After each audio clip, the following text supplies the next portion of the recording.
musuh wae ra iso paten ana balo iki. Yo. Yen mangkono wis saguh dadi jagone wong Wirata. Sagu-sagu wae wis dadi niatku kelawan tekadku sabiyantu marang negaraku. Nanging sadurunge aku munggah ana ing Blabar Kawat tak jaluk aku duweni panyuwunan. Panyuwunanmu apa?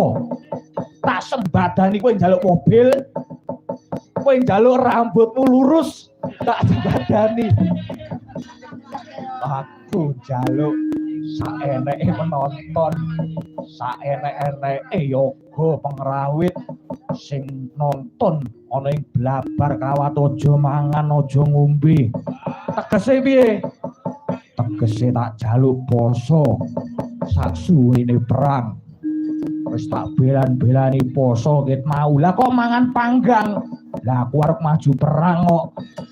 Yo, yen mangkono ayo budal ning Blabar Kawat. Yo, tak sagui panyunmu.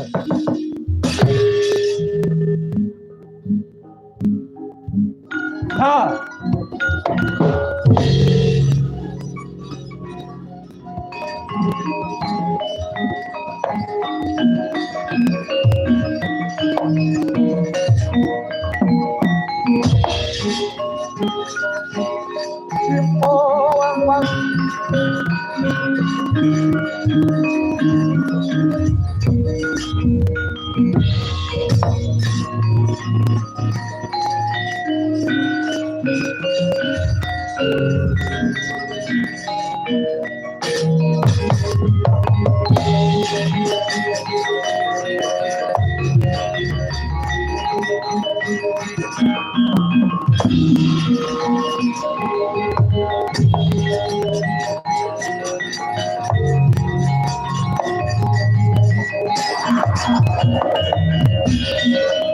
Globoren tumingan perang campo samya medali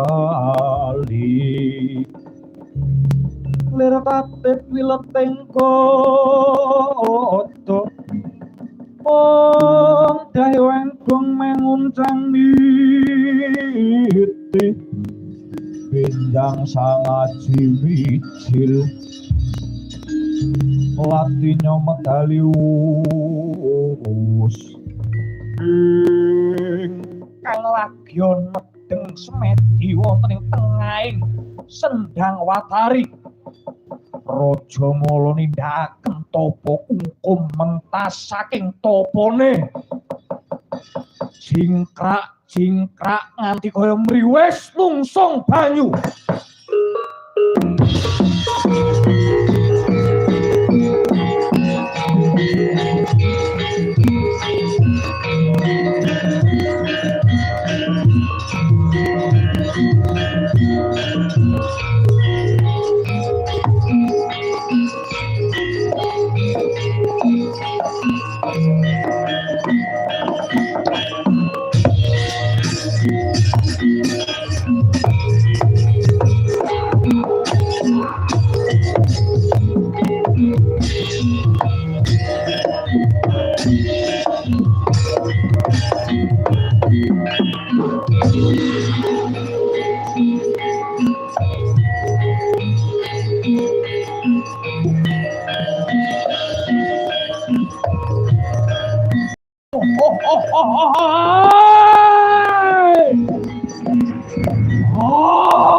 Yayi Rajawa mrene Yai. Wah.